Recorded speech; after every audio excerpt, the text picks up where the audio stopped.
Erdem, do you want a glass of water or anything like that? We're more than happy to get you whatever you might need. Okay. I think Kyle's gonna need your full name and your date of birth. Colby, Colby. Okay. Dealey, Deleak. Martin, Martin? Yep. And what's your birthday, Colby? 3/30/92. Meet Colby Martin, the 31-year-old at the center of this interrogation. So what happened after you hit her? I scared and laughed. Did you leave her there? I put her on the back of the truck. Did her clothes or anything fall off of her? I don't know. You didn't take them off of her though, right? No. I know you're scared, man. I know. Okay. And that's fine. He insists he's not the villain here or even the bad guy. But before you sympathize with him, let's rewind to where this tale begins. Once you have the full picture, the truth of this case is yours to unravel. Michigan, nestled in the Great Lakes region of the United States, boasts a diverse landscape ranging from bustling urban areas to serene natural beauty. The community spirit is strong within the state with deep appreciation for outdoor activities, particularly due to the state's abundance of lochshores, forests, and recreational opportunities. Among these locales is Paw Paw, a charming village in southwestern Michigan in Van Buren County, renowned for its vineyards, peaceful downtown, and friendly atmosphere. And it's within this picturesque setting of Paw Paw that our tragic story unfolds, contradicting the state's otherwise perceived warmth and allure. It all began on September 20th, 2021 with a 911 call, which was soon to rip apart the once calm and peaceful community life. Then, you're on 911. What is the address of your emergency? This is Cass County with the transfer. I have a gentleman on the line at Oak Shores Campground. His wife did not return from a walk this morning. Okay. All right, sir. You said your wife went for a walk at what time? Around 8:15, 8:30. She goes every morning for 6 to 8 miles. What is your wife's name? Melody. Her middle name? Dawn. Dawn? Yes. August 22nd, 1957 was the day Melody Dawn Rohrer came into this world. Born in the heart of Three Rivers, Michigan, she was welcomed by the caring embrace of Durwood and Betty Birch.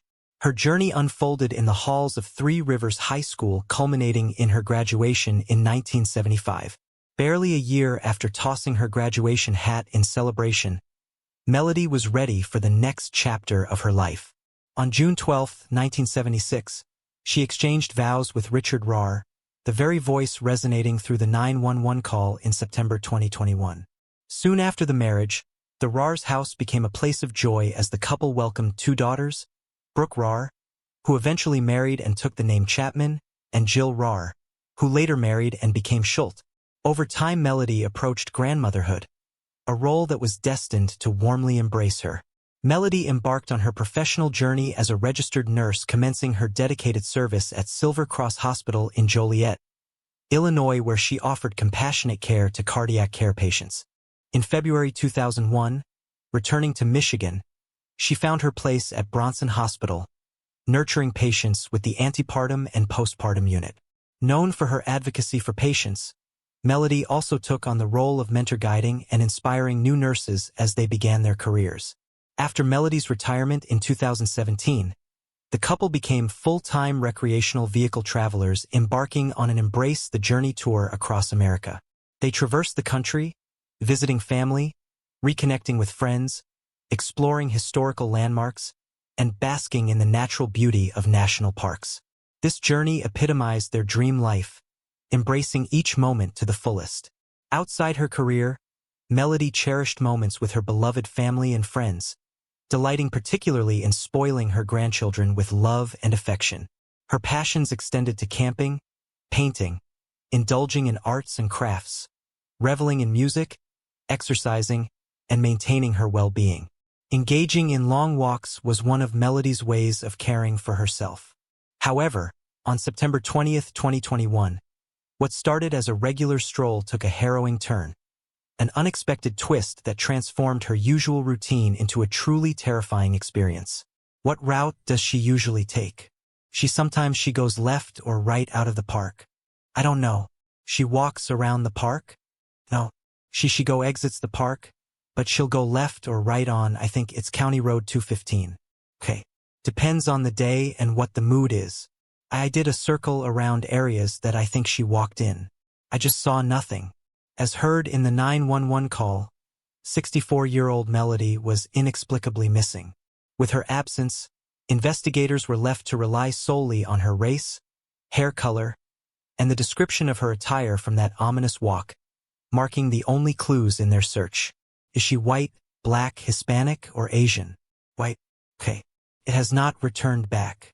What was your last name wearing? A yellow ring coat and shorts. I'm not sure on the color of the shirt. What color is her hair? Brown.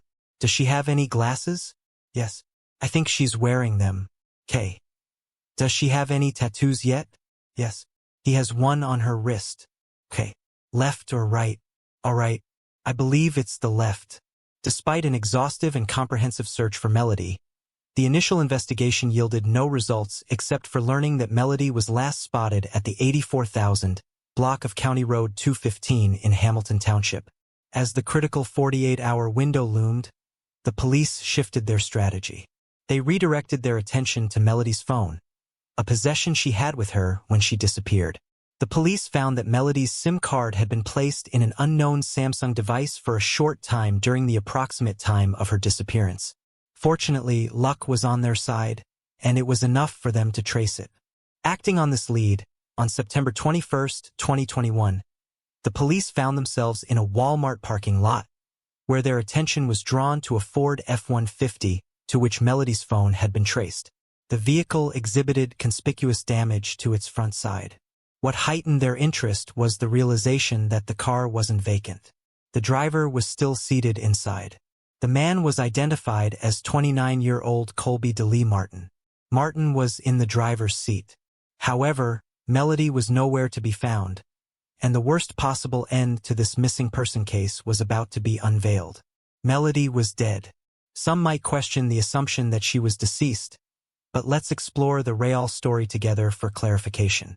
The police immediately brought Martin into custody, and at the same time, the search of the vehicle began. During the interrogation, Martin, instead of being reluctant to speak, expressed a desire to confess and guided them to the location of Melody's body on Purgatory Road near the Three Rivers State Game Area. Eventually, he would admit to hiding her body in the Three Rivers State Game Area. He admitted to transporting her body using his black Ford truck and discarding it near the game area. Now let's take a look at the actual footage of Martin's interrogation. And now you want to hear what brought us to all this. Correct? And then you tell us you're excited. Miranda still applies. Okay. If you don't have to feel comfortable saying something to say, Dave, can I have a minute to collect myself or something like that? Not a problem. Same thing with Kyle. Do you want a glass of water or anything like that? We're more than happy to get you whatever you might need. Okay. I think Kyle's gonna need your full name and your date of birth. Colby, Colby, K. Dealey, Delea, K. Martin, Martin? Yep. And what's your birthday, Colby? 3/30/92. 92. Okay. What do you call an address? The address here is 9723 Bliley Road, White Pigeon. The interrogator then continues to ask Martin about his details. And then, who do you live at the house in White Pigeon? Would you live by yourself? By my parents. I just sold my house. Oh, you did? Where did you live at before that? In Porridge. Oh, you did? Did you live there? I know we had talked a little bit just about your family and stuff like that. Then we got divorced, so it was, well, how long were you married? It was 5 years. Okay. And you have 2 kids that we talked about. Ages 8 and 3, boy and girl? 2 boys. 2 boys. What's their names? What's your ex's name? Okay. How long have you guys been with yours? A year. Now do you have joint custody of your children? Well, that's good. How often do you get to see them? I get like Thursday to Sunday. Okay. And then I know you and I talked a little bit just about, your family and stuff. We have to talk about your employer. Is that place up there on? Yeah. What's the name of that place? How long you work there? Like 8 months. Okay. What kind of work do you do at that place? Like that it's kinda like Striker, but it's smaller. Okay. Do you work at like a backyard or something in there? Or what's well, they like make like wound stuff. Like we make stuff for like the interrogators persisted in asking preliminary questions. However, Martin was ready to delve into the main story. And Colby, you and I didn't talk about this. So I don't want to bring it up to you now. What brought I can't you probably have an idea why we've made contact with you today. Just a little bit of history about that since I haven't told you anything yet. But I think it's fair for you to know that yesterday, we got called down around the Decatur area. Do you know where that's at? Yeah. I mean, I don't know what name, but I don't know. Okay. Do you frequent Manjar County lunch or what? No. I mean, you just do your thing and I'll tell you the story. Okay. So it's just okay. Why don't you just tell me the story then? Just tell me okay. Let me do that scene with some time. So now let's listen to the disgusting story that unfolded on September 20th, 2021. Well, I mean, I was at work and my mom was sick. So they were like, because we're medical, so they were like, oh, maybe you shouldn't be here. You might have COVID or something. Or oh, her cousin had COVID, so she okay. Was around her, so they just were being cautious. I'm starting with the home. So I was just driving around and I got lost. So I was just, driving. And then I was foggy out that morning. What came out of nowhere? The lady. Okay. I tried this and I just got scared. I don't have to. I should just call you guys. So what happened after you hit her? I don't know either. What's that? Okay. I mean like, I just got scared and left. Did you leave her there? I put her on the back of the truck. In the back of the truck? Do you know if she 1,000 moments? No. Listen. I'm not a bad person. I don't think Kyle and I need one of us to set up a movie. The situation this looks like I'm a fucking psycho. No. We neither one of us has said that, have we? Not at all. No? They're never gonna say that. But listen. I bet you'd be surprised how many people would tell you that, and we're not gonna say that. Do you think she was still alive when after you hit her? She wasn't. Okay. So from that point, where did you go? Just going back down to where we were at. Did you drive right to there? Yeah. Okay. I don't know why. Are you familiar with that area? Down there a little bit. Okay. I'm just scared. I don't know why. Martin consistently expressed remorse for what had transpired while the interrogators encouraged him to open up and share everything. Listen. You were the only one that could tell us what happened out there. I know, but I just sound, like tell me why what sounds dumb. I should have just called you guys and sounded so scared. Right? Yeah. I agree. And then I believe that's why you wanted to tell us what happened. Is that right? I'm not a bad person. Oh, so you're doing the right thing now? Yeah. You are. You're getting the story out. Yep. You want people to know your side of the story, what happened out there. But this wasn't you tracked this lady down. No. You stalked her, right?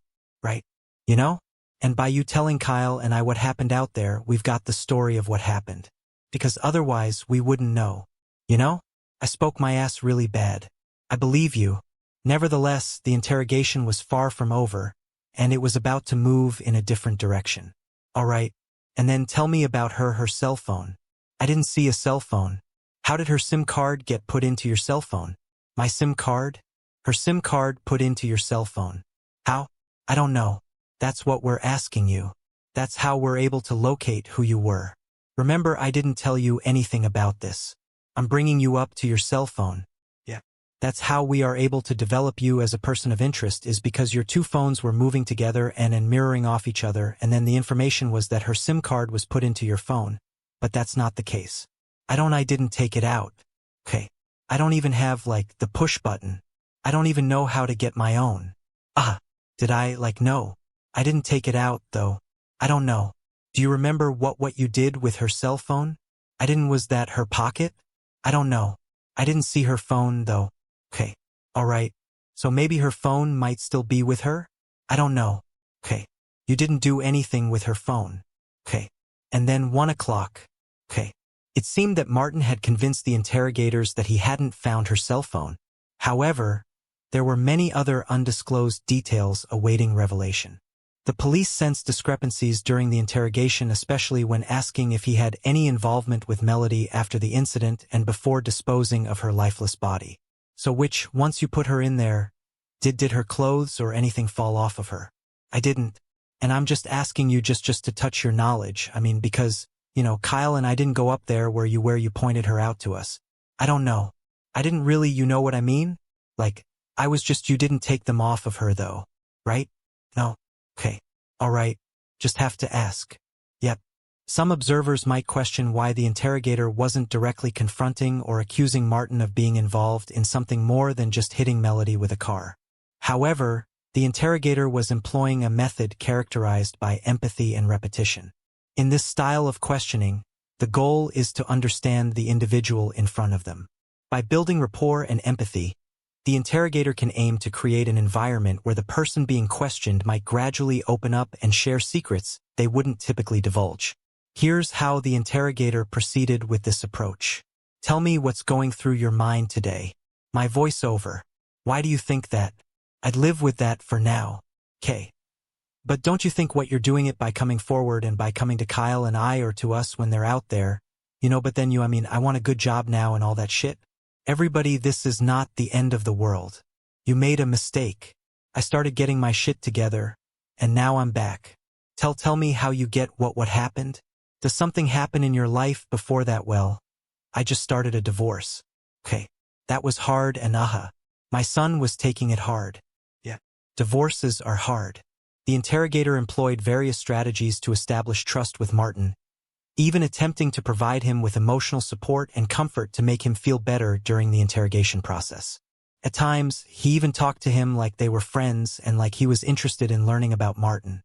You love your kids. I can tell. How you still feel about your ex. You still have feelings for her. Yeah.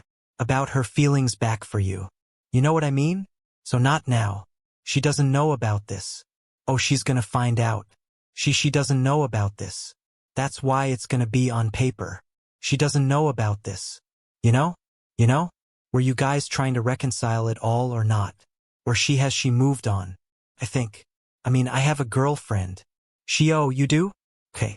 You do happen right now? Because I don't know if I will now. Who's the latest lady in your life? Her name's Taylor.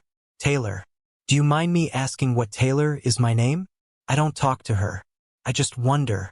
But by this point, the interrogation appeared to have stalled despite the police's planned strategies. And at times, it seemed like Martin was actually being entirely truthful. His convincing demeanor led investigators to entertain the notion that it might have indeed been just an accident after all. Did you or did you not feel a sense of relief once you said that? I'm glad. So she's not just laying there, right? Usually I'm like, never, but I just feel so bad. Like, I'll be honest with you. I don't think anybody's a winner in this. I think I feel sorry for you and I feel sorry for them.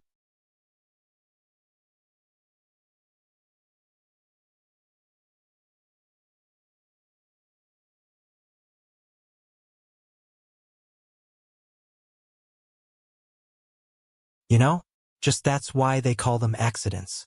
Before temporarily concluding the interrogation, the police requested Martin to provide an explanation of the scene. If you would, I'd like you to kind of draw out the scene if you're willing to do that. So if we just do, it doesn't have to be perfect. It doesn't have to be a work of art, but just draw the road and where your truck was and where this continued for another half hour before eventually concluding the interrogation. However, as the interrogation reached its conclusion, the interrogator was compelled to ask the lingering question that had persisted since the beginning. Did Martin engage in physical activities with Melody? I know you're scared. I know. Okay. And that's fine. Doesn't it look if you were to play young, you have to look at it and you'd have to ask. Scared to say the short thing, right? And then is that why you didn't tell Kyle in the first place? I'm not sure it's because you were afraid that we automatically think. Yeah. Then I'm like, okay. Then they're gonna be like, oh, what is you're the third? Which isn't there a very logical reason that, like you said, I'm pulling her out. They were ripped off her right away. No. That's why I was afraid, right? I just shut down the year. I should call, right? And we wouldn't have had to worry about this. We wouldn't be where we're at today, would we? Yeah. You know? The interrogation concluded with Martin denying any physical involvement with Melody. Nonetheless, the ongoing investigation initiated since Martin was discovered in the Walmart parking lot suggested a different narrative regarding this matter. Now, you might think that the interrogation was not as disturbing as we had hinted at earlier, right? However, the story is far from being over. Initially, Martin was released on a $300,000 bond and faced charges of manslaughter involving a motor vehicle leaving the scene of an accident resulting in death and concealing the death of an individual. However, as the police delved deeper into their investigation, they started uncovering evidence suggesting that the assault might have been intentional rather than accidental. Now, why would the police suggest that? Authorities discovered contraceptives containing DNA from both Melody and Martin in his car and in a trash can near his residence. Additionally, they uncovered disturbing online searches made by Martin shortly after the woman was reported missing involving explicit videos depicting dead or unconscious women. Well, we think now everyone understands why the interrogation was disgusting. Martin consistently showed remorse, which garnered trust by making it seem like he regretted his role in the incident. It was exactly what he wanted, to be safe from what had actually happened after he hit Melody. However, the walls were closing in on him, and he was nearing the end of his lies, a final confrontation with the full force of the court's judgment. Almost 2 years later, in 2023, Martin was arrested again for Melody's murder at his girlfriend's residence in Big Rapids. While the exact date of his arrest remains undisclosed, it was known that he was denied bond. Martin's lawyer, attorney Jim Miquio, voiced skepticism, stating that he doesn't see the justification for the additional murder charges. However, on June 14, 2023, jurors found Martin guilty on charges including open murder, failure to stop at the scene of an accident when at fault resulting in death, and concealing the death of an individual. Van Buren County Circuit Judge Kathleen Brickley expressed to Martin that while it never brought her joy to impose a life sentence without the possibility of parole, in this particular case, it provided her with an extraordinary sense of relief. On July 31, 2023, Martin received a life sentence without the chance of parole. So do you believe Martin committed the heinous acts he was accused of? If yes, do you think the final verdict was appropriate, or should Martin have been sentenced to death? Let us know your opinion. We'd love to hear from you. Moreover, if you have any cases that you want us to cover, feel free to drop your suggestions in the comments section.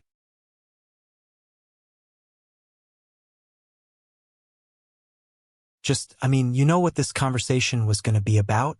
No, I had no idea what this conversation would be about, but I didn't know I knew it would be for all of them to come all the way to my that doesn't make sense. It makes perfect sense to me. Here's the thing is, if you knew what it was about and then you threw your phone, I understand where you're going. But if you did know what it's about, what's the purpose of throwing your phone away? The man being questioned by the detective here is 44-year-old Dennis Perkins, also known as Denny. The Livingston Police Department received a tip from the National Center of Missing Exploited Children and found some images on Denny's drive depicting the sinister acts he'd performed on children.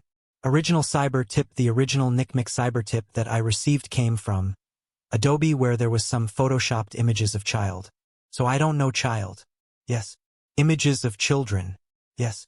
That could have been a 6-year-old. Could have been a 16-year-old. That's still a child.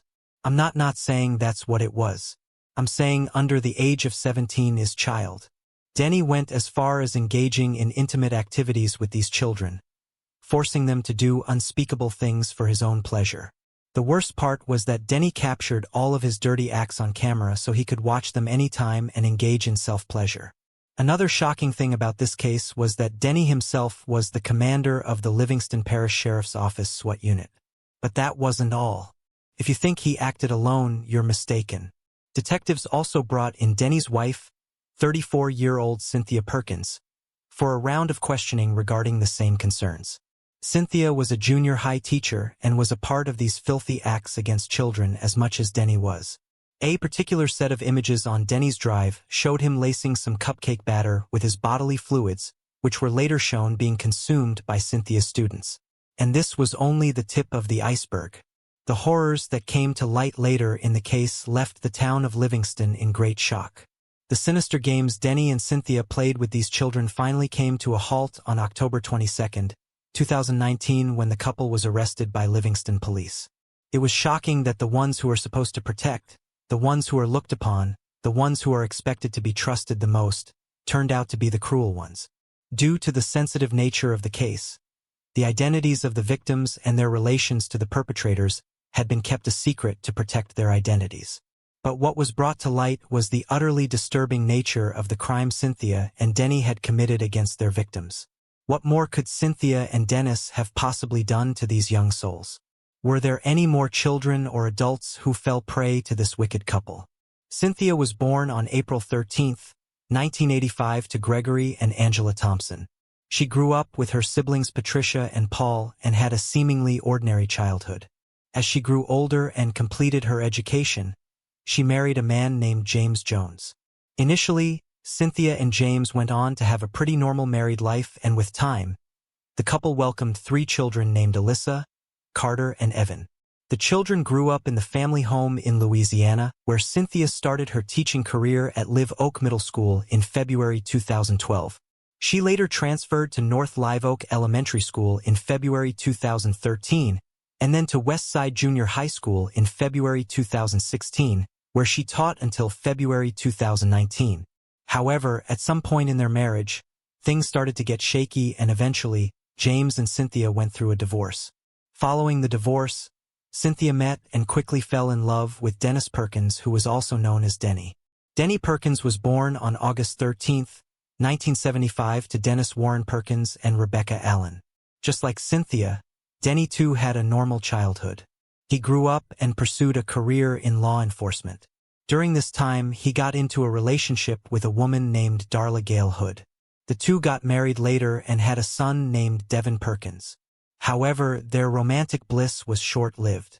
Denny and Darla's relationship faced challenges, and the couple eventually separated in February 2011 due to allegations of domestic abuse.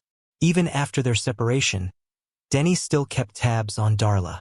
Later, Darla filed several court filings, including one where she detailed an incident where she caught Denny parked in his unmarked patrol car outside her boyfriend's home to spy on him. Darla suspected that Denny had been there for most of the night, pointing to his bloodshot red eyes while being confronted. When questioned about his presence, his response was, "Isn't this a free country?" Being in law enforcement, Denny was clearly using his freedom for his personal gains.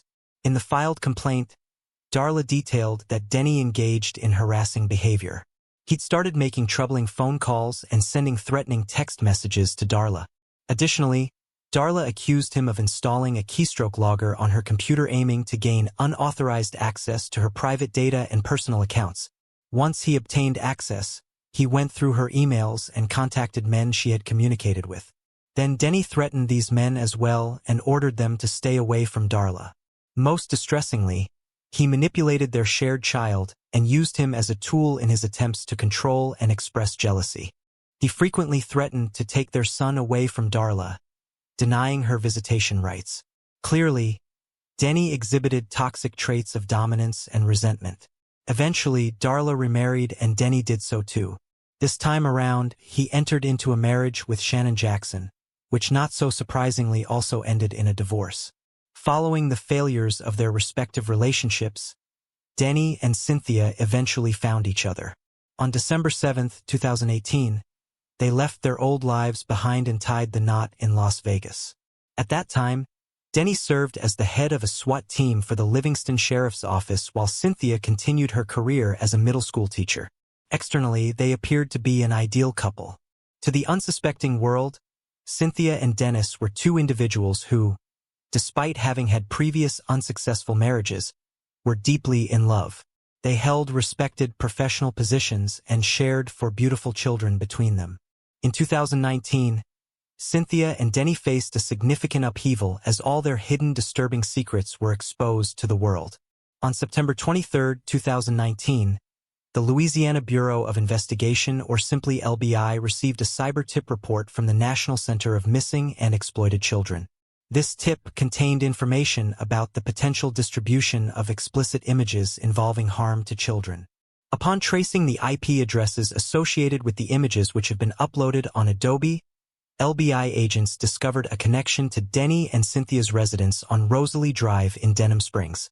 On October 22, 2019, LBI agents executed an electronic search warrant and made a shocking discovery while going through Cynthia and Denny's devices. And although the warrant revealed explicit images of children and confirmed the allegations against Cynthia and Denny, there was still a lot more to be uncovered. Another search which was executed at the couple's home in Denham Springs revealed more disturbing details about Cynthia and Denny's dirty deeds. Along with numerous disturbing videos which showed children being harmed, there were images of Denny exposing his genitals in public. Denny, who was on a fishing trip nearly 4 hours away from home, was going about his life as if nothing was amiss. LBI contacted him on his work cell phone and arranged a meeting to discuss the matter. While Denny was still en route, he called the LBI agents again and changed the meeting location. When the agents finally came face to face with Denny, they noted at the time Denny was driving his patrol car, which was not intended for personal use or to be taken so far from the county. Mr. Dennis, obviously, I'm guessing you've had a couple of drinks if you're on a fishing trip today. Yeah. So would you say you're drunk at this point? Or you're in the right state of mind and understand what's going on as much as can be at this point? Sure. Okay. That being said, I'm just going to go over some rights with you. You have the right to remain silent. Anything you say can be used against you in a court of law. Later, Denny agreed to speak with the LBI agents and answer any questions they had. But he told them that he disposed of a cell phone in the lake before meeting with them. One thing I don't want to do is leave any electronic equipment that somebody might come across this kind of stuff. So is any of that kind of stuff on any electronic equipment here? Do you have anything here that's still to camp? Or is it all it's behind? I don't have any of them. No cell phones? You don't have any here or you don't have any here? I don't have any. That you don't have what? I mean, they called you on cell phones. You haven't had any, I know. Yeah. I did have a cell phone before I came over here. So where'd it get tossed to? In the over the Pendleton Bridge. Okay. Any reason for tossing over Pendleton Bridge? Just you knew what this conversation was going to be about? No. I had no idea what this conversation would be about, but I didn't know I knew it would be for all of them to come all over the place. That doesn't make sense to me. Well, it makes perfect sense to me. Here's the thing is, if you knew what it was about and then you threw your phone, I understand where you're going. But if you did what it was about, what's the purpose of throwing your phone away? I mean, it doesn't make sense to toss your phone to talk to your phone. It makes sense because, I've naked pictures of my wife on there. Okay. And you know as well as I do. I have to have a search warrant to look at unless you gave me consent. I get that. Which means if there was nothing on that phone that I needed to see, then I would have never seen those pictures in your life, which would make me believe ya. But what I'm saying is no. I know what you're saying, but it's just a little skewed. This has always been AI, I get it. What I'm saying is you're an intelligent guy and throwing away a $1,000 phone doesn't make sense in this. There's something to leave with. No, that's an assumption. I'm telling you don't have to agree with me or not. I'm saying you don't have to agree with me. I'm just saying from a logical perspective, it's the equivalent of getting rid of your car because some car was and there was another stolen car around that could have been yours. It just completely makes no sense. But it doesn't really matter. No, it makes sense to me. So let me ask you this. Since your phone was tossed over the bridge, is that a unit or is that your personal? That's a unit. That's a unit. Is there any electronics in that unit? I don't know. That belongs to you. It belonged to me? Yes, sir. Is there going to have to go through what's in that unit? So are they going to find the cell phone that got tossed over the bridge in the unit? No. Are they going to find their office cell phone in that unit? So you have no means of communicating right now at all? Sorry, man. No. I understand. I mean, I'm not faulting you for it. Just doesn't make your situation look any cleaner because you did that has nothing to do with it. Okay. So you never knew I was here. So your major wanted to talk to you. So it makes sense to throw your phone over the bridge when you come talk to your major. What was the reason he gave you for meeting up with me? He just said it was an emergency. Okay. I mean, look, dude, I'm not even stressing your phone. The reality is that it really looks bad when your boss calls and says, I need to talk to you, and the first thing you do is to look at yourself. I mean, that's the only way to look at it. There's no other way to look at it. But no, there is a way to look at it. Okay. The other way to look at it would be that you were afraid your boss was going to look at pictures on your phone? Yes. Why would he have any reason to look at your personal self? Yes. Personal cell phone? It's not my personal cell phone. That was the office cell phone you threw over the bridge? Yeah. It's on the phone I have. Okay. So when we go up on the phone and it's not showing at the over the bridge and it's still functioning, then what? Is it gonna get the cam? It's not. I mean, so you can do that. Okay. We'll have to check that out. Yeah. I'm not lying to you, man. I'm not discarding a phone in such a matter strongly implied that Denny was aware of what could be coming. LBI agents recognized Denny's actions as an attempt to destroy evidence, as the phone might have contained more proof of Denny's heinous acts. Original cyber tip. The original NCMEC cyber tip that I received came from Adobe, where there was some photoshopped images of child uploaded. So I don't know how. Would be, yes, images of children, basically. That could have been a 6-year-old, it could have been a 16-year-old. That's still a child. I'm not saying that's what it was. I'm saying under the age of 17, it's child.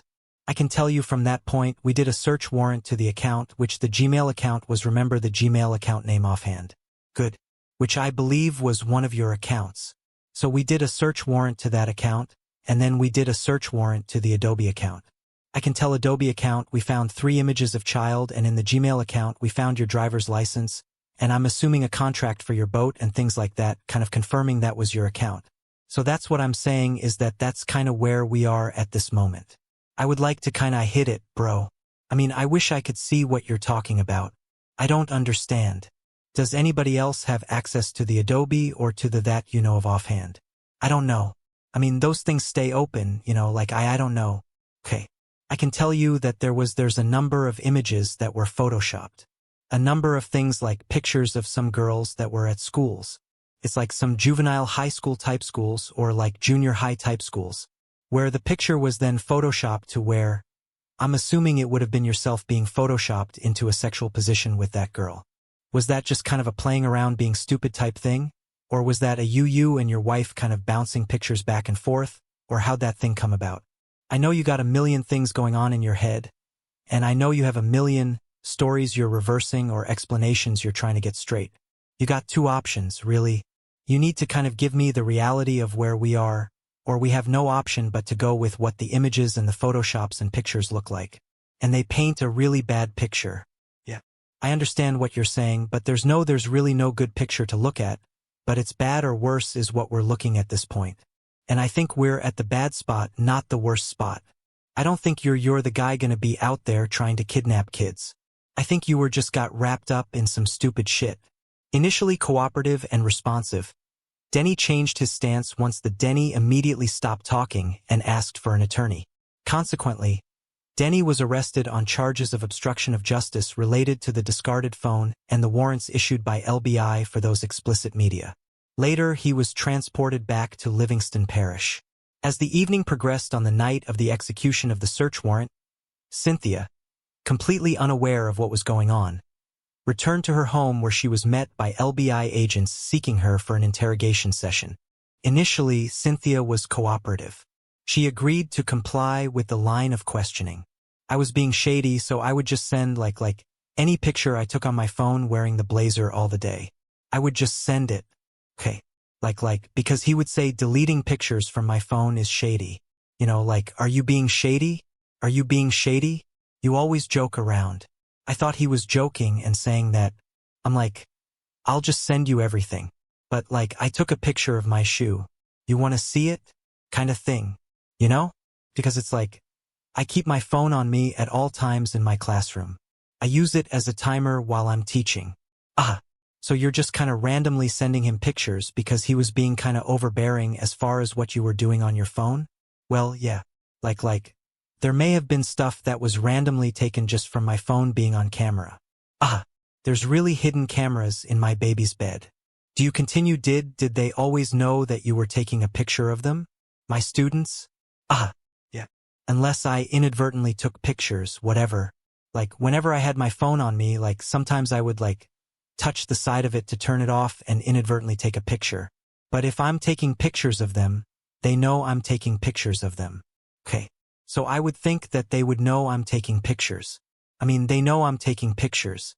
Like, she's taking pictures, you know? Right? Stop it. She's taking pictures. Okay.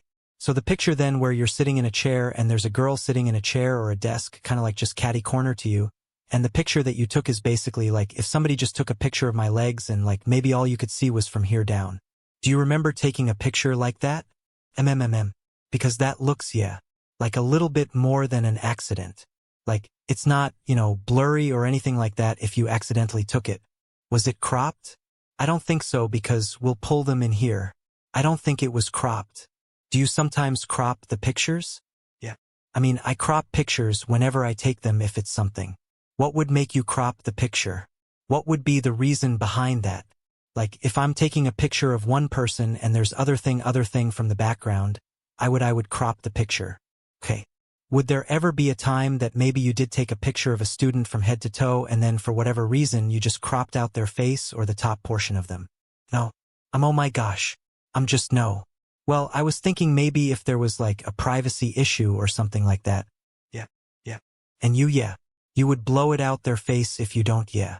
But when presented with the distressing images the agents had discovered, which showed victim number 1, a young girl aged 12, Cynthia promptly stopped talking. If I was your daughter, do you have a daughter? If I was your daughter's teacher, would you think it's okay for me to take pictures of your daughter and send them to my spouse? If you think that your spouse is taking it at face value, like, look at this goofball, then yeah. But now, no one, like, that's I just don't know what to think. Like, I can't believe that there's hidden cameras inside. Cynthia, I'm gonna tell you this. I'm gonna be real with you. Just like he said, I ain't lied to you. My wife works in a school, and I'm not saying that you're at fault for that, for doing what you did. But there is some fault to be pointed at you. Because if I asked her to send a picture like that, she would probably knock the hell out of me. You see where I'm going with this? You're playing a part. Okay. And I get it. Were there pictures saved of the boys? Like, because I would send pictures and like, look at this kid. He brought me this present, holding it up. Did this kid, he's being stupid. He's doing a hand save in class. Did he save those pictures? Were those on the cloud? Did y'all see those? Or y'all only see, you know what I'm saying? Like, is he saving everything? Does he have pictures? Does he have a camera in this bathroom? Does he have, you know what I'm saying? Like, it's not like I only send him those pictures. Okay. It's this, like, I have to think if you back up to what you told us a few minutes ago of your tendencies, which is your personal thing. Yeah. That's irrelevant to this. But in a way, it's not, because that means y'all discuss things and are open about things. It's mighty hard for me to sit here and listen to you talk to him and you play innocent the whole time. I think there's more to your knowledge that you know about, and this is what he's explaining to you. You need to come forward and tell us. And I get what y'all are saying 1000%, but my lesbian tendencies are with, like, adults. And I understand that. And it's a bisexual thing. It's not just, and I'm speaking of his tendencies. Did you ever find pictures on his phone? Like other girls? But none. You ever find any he was cheating on me? You ever found any Photoshop pictures on his phone? I know he played on Photoshop app, but I thought he was just trying to figure it out. Young girls? He did not every time I would go in the room. That's why I thought he was cheating on me. He would exit out of his phone. I'm like, what were you looking at? He's like, oh, I was just looking at Facebook. And I was like, you're being shady too. Because, I tell you I'm being shady. So subsequently, the agent started the process of obtaining an arrest warrant for both Cynthia and Denny. The couple was charged with 62 counts, out of which 60 counts were specifically related to the images of a 12-year-old child. Both Denny and Cynthia were held captive in the Livingston Parish Jail. Over the course of time, the full extent of the charges and additional information gradually unfolded. As detailed in an affidavit, The cumulative count reached a staggering 150 charges jointly attributed to Cynthia and Denny. And as expected, they both pleaded not guilty. Over the months following Cynthia and Denny's arrest, an examination of numerous electronic devices revealed a substantial amount of additional evidence against the couple. The victims included 2 children, 2 adults, and even a dog. In the course of the search, law enforcement discovered a plethora of electronic devices, the contents of which delivered an overwhelming and shocking blow.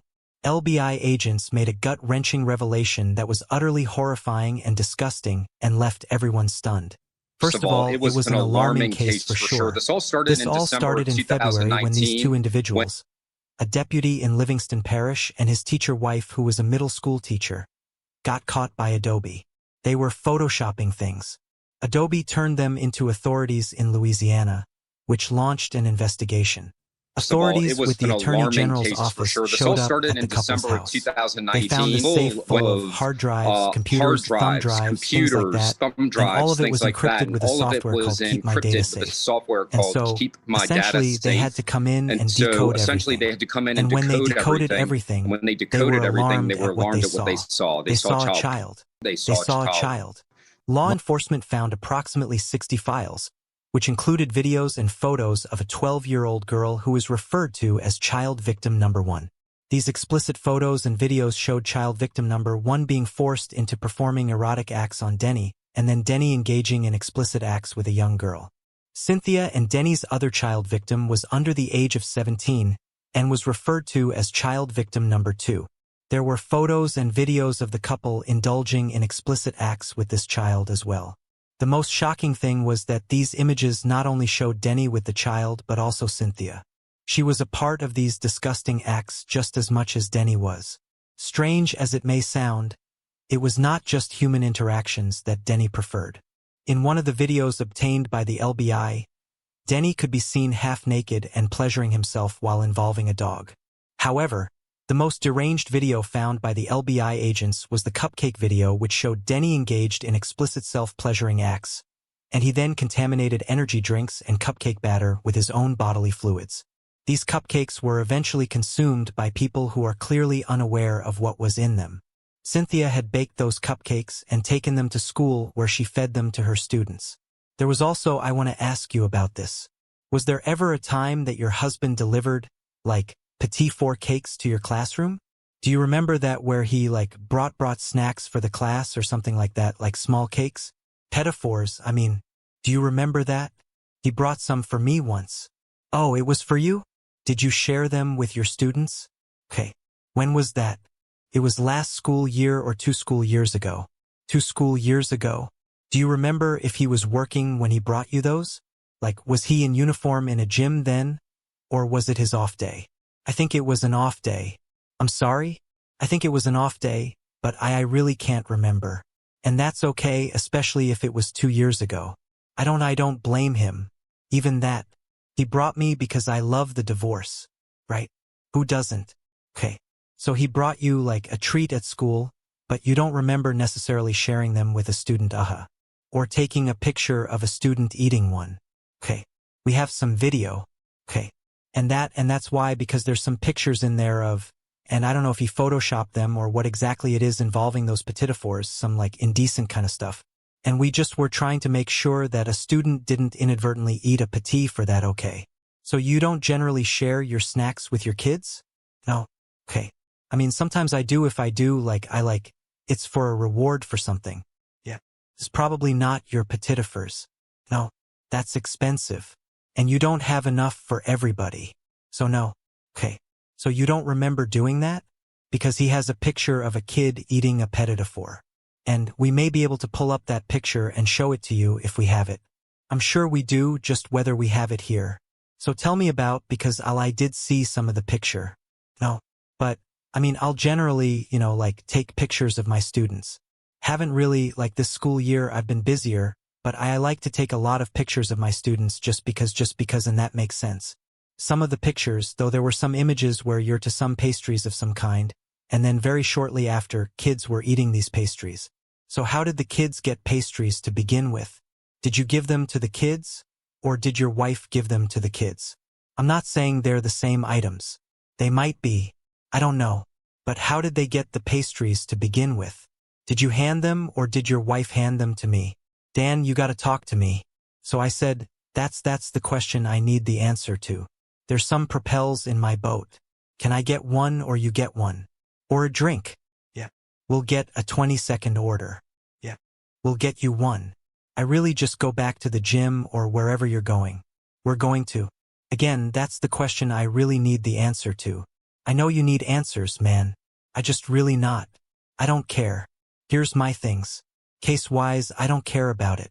Case was done when you and I sat down and talked. I would like to get your side of it. But I didn't know. But I don't think my side of it's health-wise, and who I need to contact going forward really depends on what happens. So health-wise? Yeah. I mean, if you ejaculated onto a pastry and then a kid ate that's a major problem. Right. I know. So the question I need to be able to confirm who put that pastry in that child's hand, and I need to be able to confirm whether it was the same one or whether it wasn't. So obviously you ejaculated onto some pastries. There's pictures of that. The next series of pictures were kids eating what appeared to be the same pastries. So was that pastry handed to that petit fleur, was that handed to the child by you, or was it handed to the child by somebody else? Nobody ate pastries at a check threshold. Okay. Then did you give them a second batch that they ate that were clean pastries, or did your wife give it to them? Or how did they get those pastries how would you know that those weren't the ones that ejaculated on? I appreciate you asking me all these questions. Apparently, I need to talk to somebody else. As the kids consumed those contaminated cupcakes, Cynthia watched them silently and clicked of them. Luckily, these images became solid evidence against Cynthia and Denny. Also saw what appeared to be this deputy who was ejaculating on sweets that were then being served to his wife's class. My God. My God. So do we know if any of the children were actual students or relatives? Or were these just videos that they collected off of the internet? So according to the court documents that we have, the kids that were served the sweets were definitely students in her class. They photoshopped, apparently, the kids' photos, and they had pictures of the children eating the sweets, the cupcakes that he had ejaculated on. In terms of the actual victims that were raped by these individuals, we're told that they possibly were some of their close associates or people that they knew. There were some other media files discovered on the couple's electronic devices, which didn't include any victims, but showed only Cynthia and Denny indulging in erotic acts. And although Cynthia and Denny were not being charged for these photos and videos, they clearly showed their wicked intentions. The first file was titled, Role Play. Sometime on April 19, 2019, Denny had recorded a video of him and Cynthia having intercourse. In the video, Cynthia could be seen wearing a schoolgirl skirt which the agents believed belonged to child victim number 1, the 12-year-old girl. On top of that, Denny kept calling Cynthia by the child victim number 1's name in the video, while Cynthia kept calling herself a dirty little schoolgirl. And if that wasn't enough, the video also showed Cynthia talking in a creepy manner and mimicking a young girl's voice while saying some disturbing things to Denny. Additionally, the agents found some notes that Cynthia had created on her phone. These notes mostly described Cynthia and Denny's dirty fantasies about child victim number 1. The things which were described in these notes highlighted the ruthless and merciless nature of Cynthia and Denny's rotten minds. During a forensic interview which was conducted with child victim number 1 in early September 2019, she detailed certain actions Cynthia had taken against her before the more explicit incidents occurred. She talked about an incident from 2016 when Cynthia forcibly pulled her by the hair and dragged her into the bathroom, slammed her face against the wall, threw her to the ground and proceeded to slap and hit her continuously. Additionally, she described another incident where she woke up to find Cynthia sitting on her bed with a hostile expression on her face. The victim also mentioned that Cynthia would unfairly blame her for issues in Cynthia's past failed relationships. Denny's devices also contained some images he had photoshopped to aid his pleasures and to satisfy his disgusting obsession with young children. All of these photos had been taken by Cynthia, which she had forwarded to Denny. Another video titled, The Banana Video, showed Denny giving orders and forcing child victim number 1 to perform inappropriate acts on a banana. The agents also found 17 photos of child victim number 2, all of which were taken during March 2019 in their driveway. In these photos, Denny had zoomed in on her private areas. Cynthia and Denny had some seriously messed up tendencies. Not only did the couple engage in disturbing acts, but they also documented them for their own sick pleasures. Their use of cameras to capture these acts on film thus created a twisted collection of footage to revisit and derive pleasure later on was absolutely horrifying. Denny's obsession as he first took photos or videos and thereafter edited himself into them to satisfy sick desires to find a whole new level of depravity. As disgusting as these acts were, they seem to have become a habitual part of Dennis' twisted world. However, his obsession went even further than this. As per Denny's former partner, he had acquired a watch with a hidden camera, also known as a spy watch. Denny had designated a specific bathroom in his home for women to use. This partner noticed a disturbing pattern. Whenever a young girl went into the bathroom to take a shower, Denny would conveniently leave the watch on the counter, secretly recording their actions. It was evident that he was collecting footage through deceitful means.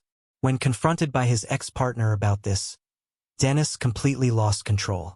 According to the ex-partner, in order to get rid of the incriminating evidence, Dennis destroyed the watch by smashing it into pieces, which only made him appear more guilty.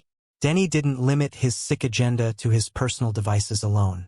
He also used the devices provided by the Livingston Sheriff's Office where he was employed. During an extraction from an external hard drive discovered at Denny's home, one of the deputies uncovered a DVD containing explicit footage of a young girl getting undressed in a bathroom. Denny's misconduct during his work shifts in 2012 included a disturbing incident where he pulled over a woman while on duty. While she was searching for her license, Denny used a camera to improperly record her, focusing on her body by pointing the camera down her shirt. When the woman leaned over to search the passenger side, Denny swiftly moved the camera down and aimed it up her jean shorts, attempting to capture footage of her intimate area, as she wasn't wearing any underwear at the time.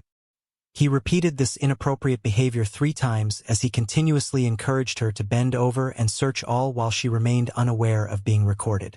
Additionally, videos were discovered showing Denny engaged in inappropriate activity with female suspects he had just arrested right by the roadside. Denny would stop these women and blackmail them into doing unspeakable things. Denny also derived sick pleasure from engaging in inappropriate acts near sleeping girls. In 2013, he filmed a video of a young girl sleeping with the camera positioned to capture an invasive view of her shorts. Throughout the video, Denny was engaged in self-pleasure. Approximately 2 weeks later, Denny recorded 2 more videos, this time involving 2 girls. Once again, he angled the camera up their shorts and proceeded to engage in self-pleasure. At the end of the video, Denny's bodily fluids were visible on the bed near the girl's feet, which he then covered with a comforter. By then, the agents were convinced that Denny and Cynthia derived pleasure from indulging in their twisted fantasies, even at the risk of getting caught. In another video that was obtained, Cynthia and Denny were seen engaging in explicit behavior on a plane while recording themselves. These individuals shamelessly engaged in inappropriate acts in a way that others could witness. Even when a flight attendant passed them by, they didn't stop and continued to indulge in their heinous acts. Denny and Cynthia's reprehensible actions extended beyond children, as they also victimized a few adults who were only identified as adult victim number 1 and adult victim number 2. According to the LBI agents, adult victim number 1 had visited Denny and Cynthia's house along with a friend. During the visit, Denny started inquiring about everyone's unique talents in bed. The friend of adult victim number 1 began to feel highly uncomfortable and decided to leave. However, adult victim number 2 chose to stay. Unaware of Denny's true nature and thinking of it as a highly naughty conversation, adult victim number 1 told Denny about her special talents. In an interview with the LBI, adult victim number 1 revealed another disturbing incident that took place in late 2018. She explained that she had visited Denny and Cynthia's home with her young daughter. After having a drink, she started to feel lightheaded and fell asleep. When she woke up the next morning, she found herself in Cynthia's daughter's room with no recollection of what had happened the previous night. When she asked Cynthia about it, Cynthia simply stated that she took care of it. Unfortunately, This woman was taken advantage of and the incident was captured on video. It was likely that some form of drugging was involved in the incident. And not so surprisingly, when the LBI agents were conducting their search of the Perkins home, they found many drugs such as muscle reluctance, multiple insomnia medications, Percocet antihistamines, and flu medication. All these drugs had the common side effect of causing drowsiness. Lastly, there was also a video acquired in which Denny and another woman who was unnamed and unknown at the time of his arrest were taking advantage of adult victim number 2, who was unconscious the whole time in the video. This video was filmed on November 8, 2014. The detectives had no idea who this other woman taking advantage of the victim in the video was, but it was certain that it wasn't Cynthia. As part of the investigation, Denny's career history was examined as well. In July 1998, at the age of 22, Denny applied for a position with the Baton Rouge Police Department. As part of the hiring process, he was required to undergo a polygraph test. During the test, Denny was asked specific questions to which he responded affirmatively. Shockingly, his written explanations for these affirmative answers were truly disturbing. Denny admitted that when he was 18, he engaged in inappropriate behavior with a girl only to discover later that she was just 13 years old. He also confessed that in 1995, he exposed himself in exchange for beads during Mardi Gras, and this indicated a pattern of exposing himself in various situations and sexualizing everything he came into contact with. Additionally, Denny also wrote that he had recently engaged in credit card fraud by attempting to enter a random card number online. However, his fraudulent attempts were unsuccessful. He openly admitted that he'd previously peeked through his sister-in-law's window multiple times while she was undressing solely to satisfy his erotic desires. Furthermore, he acknowledged sending photos of a girl to a website, fortunately without them being posted. During his interview with the police department, board members took note of each of Denny's responses. Their notes highlighted Denny's poor attitude, immaturity, difficulty in answering law enforcement questions, and a lack of consideration for the feelings of his victims. But they noticed that, as per Denny's twisted perspective, engaging in illegal activities was acceptable as long as he could evade detection and punishment. Despite his admissions of criminal activity and poor judgment, one board member simply wrote, "Needs to grow up," in the summary section of Denny's interview document. However, in unanimous agreement, the entire board recommended against hiring Denny, with one member explicitly stating, "Definitely do not hire." And yet, he not only managed to get hired, but also managed to ascend the ranks within the Livingston Parish Sheriff's Office to become the head commander of SWAT. People don't change their ways much. And in Denny's case, this was quite evident from his years-long obsession over women and young girls. It became a baffling mystery for the LBI agents working on Denny's case to figure out how he was hired in the first place. Also, what he could have possibly done to reach his then-attained career position without ever getting caught for his earlier crimes puzzled them. In February 2002, during Denny's polygraph test for the Livingston Parish Sheriff's Office interview process, he was classified as a high-risk hire. However, Deputy Jason Ard endorsed him and even asserted that Denny would be an excellent employee with good character. Another incident occurred in 2013 when Lieutenant Todd Webb of Baton Rouge PD expressed concerns to Sheriff Ard about Denny. Todd reported that his stepdaughter had a recent sleepover at Denny's house, as she was friends with a girl her age who was staying at Denny's place at the time. Denny's then-wife, who wasn't Cynthia, found Denny lying in bed with the two girls while watching a movie. She called the girl's mother, Todd's wife, and explained the situation.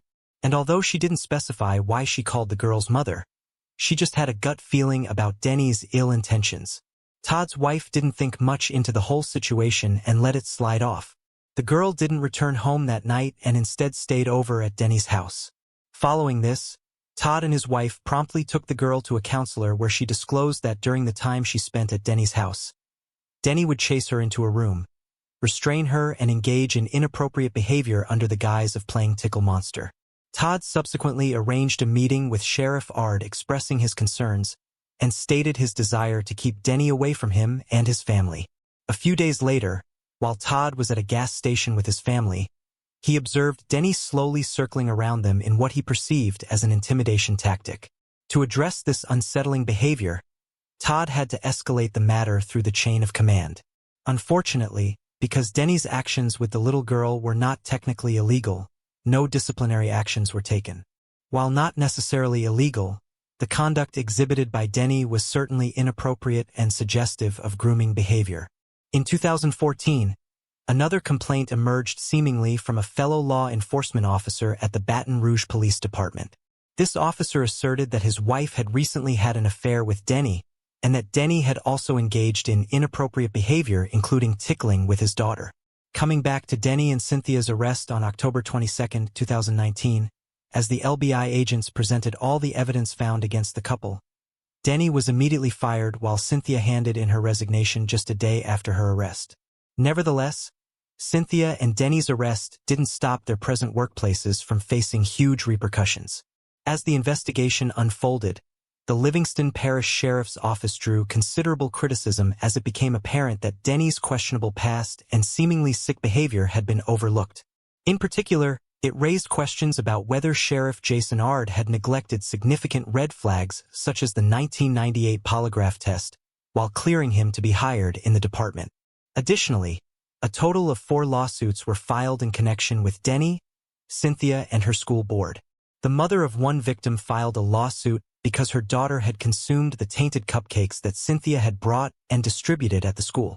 In her legal action, she asserted that the school board breached policies concerning teachers providing homemade edible items to students. She also claimed that the school board neglected to hire a secure and competent teacher, failed to conduct a background check on Cynthia before her employment, and didn't follow proper procedures to ensure student safety. The mother also alleged damage to the quality of life, expressing concern about her daughter that she was at a high risk of contracting serious diseases. An additional filed lawsuit detailed how a father of another victim, upon discovering his child had consumed the spiked cupcakes, descended into profound depression and struggled to find employment. A different mother filed a suit asserting that her family had been grappling with behavioral, mental health, and sleep issues since the disgusting incident took place. Yet another lawsuit claimed that Cynthia showed inappropriate photos to students and even took photos and videos of them. All these lawsuits were against the school board and alleged negligence on their part. On December 1939, Cynthia initiated divorce proceedings against Denny. In her divorce petition, she accused Denny of making credible threats against her life, causing her significant fear. She also sought a temporary restraining order as part of the filing. Both Cynthia and Denny were incarcerated without bond, facing charges related to these crimes. Just when the LBI agents thought that since both Cynthia and Denny were in custody, the situation was in their control and couldn't get any worse, it did. In February 2020, a third individual was apprehended in connection to the overall scheme. Melanie Curtin, also a resident of Denham Springs, was identified as the previously unknown woman involved with Denny and adult victim number 2 back in November 2014. Following her arrest, as she disembarked from a cruise ship, Melanie was transported to the Livingston Parish Jail, where her bond was set at $350,000, although she managed to acquire the funds and get released a few days later. She was mandated to wear a GPS monitor as part of her bond conditions. Melanie had previously been employed by the Livingston Parish Sheriff's Office, working in the tax department for approximately 18 months between February 2011 and February 2012. At the time of her arrest, she was married to Jason, a former deputy with the Livingston Sheriff's Office.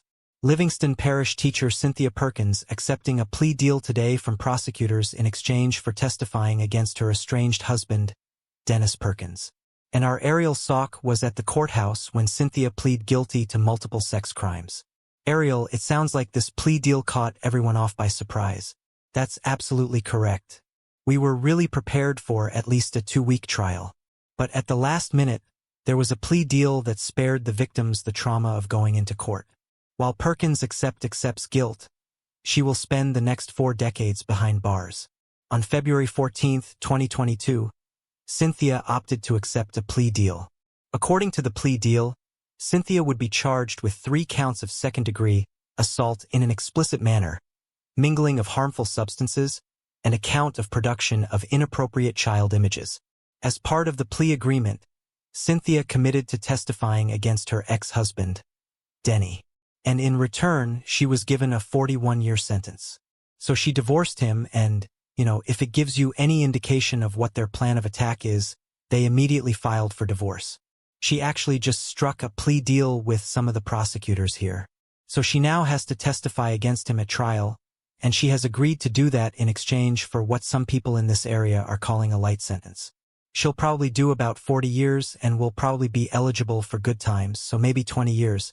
So we'll see what happens. What's really interesting about this case is these are the people that you teach your children to trust. You teach your children to trust law enforcement. You teach them to trust you're their teacher and to think that they could do something as sick and twisted as this. It really just has this whole community in utter shock. During her sentencing, Cynthia had already accepted her fate and realized that she deserved it. She even decided to address everyone in the court to make an apology. She started by apologizing to the entire Livingston parish.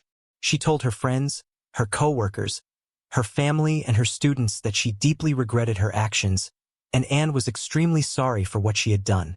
And lastly, she apologized to her victims, telling them that they didn't deserve anything she did to them. Cynthia's father Greg also chose to speak on Cynthia's behalf and made an apology to all the victims in the case. As the defendant's father, he didn't condone any of the violent acts against the victims.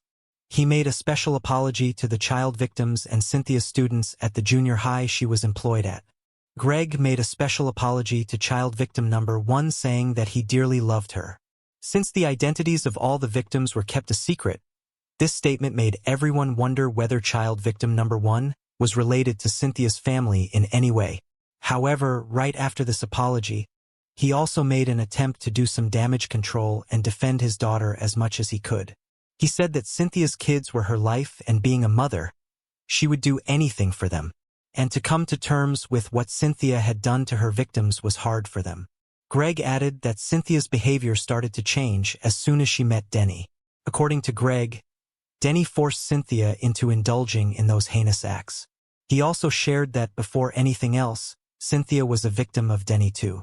Greg partly took the blame for not looking into Denny's past before giving him the blessing to marry his daughter. Before returning to his seat, Greg prayed for the victim's healing and once again apologized for everything that had happened because of his daughter. In an attempt to defend her daughter, Cynthia's mother also made a statement which was full of excuses. She described Cynthia as a caring and loving person who was adored by all. She almost refused to believe that Cynthia had been a part of those heinous acts against the 2 child victims. And as her husband did, she too blamed it on Denny. Even by the end of her statement, Cynthia's mother didn't focus on apologizing to the victims, but instead tried to convince the ones present in the court to see Cynthia from her eyes. The father of one of the child victims shared a letter written to her by Cynthia. The letter stated, "My life is so much better. I remember every time you hurt me and how scared I was to talk to you. I think of what my life would have been like with you still in it. You are a horrible, selfish, and manipulating person. I hope you are ashamed of yourself and you rot in prison. I wrote this so you know you didn't break me down. You don't deserve to be a mom or even be free. You will forever be known as the person who hurt me." Following her sentencing, Cynthia was transferred to the Louisiana Department of Corrections to fulfill her sentence. The district attorney and her attorneys made statements, and overall, everyone appeared satisfied with her verdict. It was emotional inside the courtroom today. The sentencing hearing gave Cynthia Perkins an opportunity to not only apologize to her victims, but to her family. And those who were impacted by Perkins the most were able to share their piece. I think what you heard today was a lot of pain in there from a lot of people. Cynthia Perkins showed little emotion as she apologized to the victims, her family, and her former students and co-workers before she was sentenced to 41 years in prison.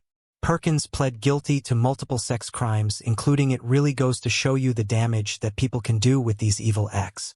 Perkins' family spoke. Her father and mother told the judge their daughter was a victim of abuse by her husband, Dennis Perkins. This started when she met Denny Perkins, and he corrupted her and enforced her and coerced her into doing some terrible things that she has a lot of guilt over and she has a lot of remorse for. Melanie's trial, which took place in March 2022, spanned approximately 2 days and was conducted in a camera-free zone. A victim who spoke during the trial revealed that she remained unaware of what had happened to her until the discovery of the video during the investigation. Melanie's defense attempted to argue that she was drugged and had no recollection of the incident. Melanie claimed to have visited the hospital that night, believing it to be an allergic reaction, attempting to leverage this in her favor. However, the prosecution presented a nearly 20-minute video depicting Melanie willingly participating in the disgusting crime. In the video, a blanket had been placed over the victim's head. She was lying there completely unconscious as Melanie and Denny performed explicit acts on her. It was understandable why she had no recollection of what had happened to her that night.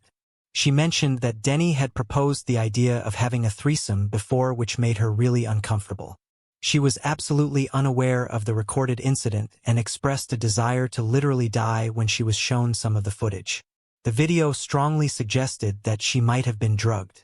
After deliberating for almost 8 hours, the jury presented Melanie with a guilty verdict for aggravated assault in an explicit manner and video voyeurism. Melanie erupted in loud screams upon hearing the verdict and caused a disturbance in the courtroom. Although her attorneys sought to keep her out on bond so she could look after her children, the judge denied the request. She was promptly taken into custody to await sentencing and was escorted out of the courtroom. Later, on March 21, 2022, the day of her sentencing, Melanie decided to give an impact statement in which she denied having an affair with Denny but admitted that there had been a few isolated incidents 6 months to a year before the incident of November 2014 when she and Denny had spent some time together. She expressed remorse, stating that when she learned that Denny was married, she ended her relationship with him and completely cut him off. She said that befriending Denny and trusting him was the biggest mistake of her life, and she deeply regretted the decision of going over to Denny's house that November night. Expressing more regret for not testifying earlier, she appealed to the judge for mercy and emphasized her desire to be an actively involved mother in her children's lives since they'd already lost their father. She prayed for a fresh new start. Melanie never offered an apology to her victim. This lack of remorse on Melanie's part only showed how Melanie was more concerned with preserving her own life than acknowledging the traumatizing impact that she'd made on the victim's life. Melanie kept on pleading with the judge for leniency. Melanie's sisters portrayed her previous husband as an immensely abusive man, emphasizing Melanie's entrusting nature towards Denny. Despite the serious nature of the charges, the discussion seemed to center around portraying Melanie positively with little regard for the well-being of the victim. Melanie's boyfriend addressed the court and drew comparisons to other people who had committed more severe offenses, but were given comparatively lighter sentences. He specifically mentioned Cynthia and said that Cynthia's crimes involved children. He emphasized on the fact that while Cynthia's actions were voluntary and took place with her full awareness and cooperation, Melanie's did not. In the end, Melanie was given a life sentence without the possibility of parole. The sentence was mandated by the aggravated charge. The public was surprised by the fact that Melanie received a more strict sentence compared to Cynthia's 41-year term. But Cynthia's lighter sentence was probably influenced by her acceptance of a plea deal and her decision to not take the case to trial.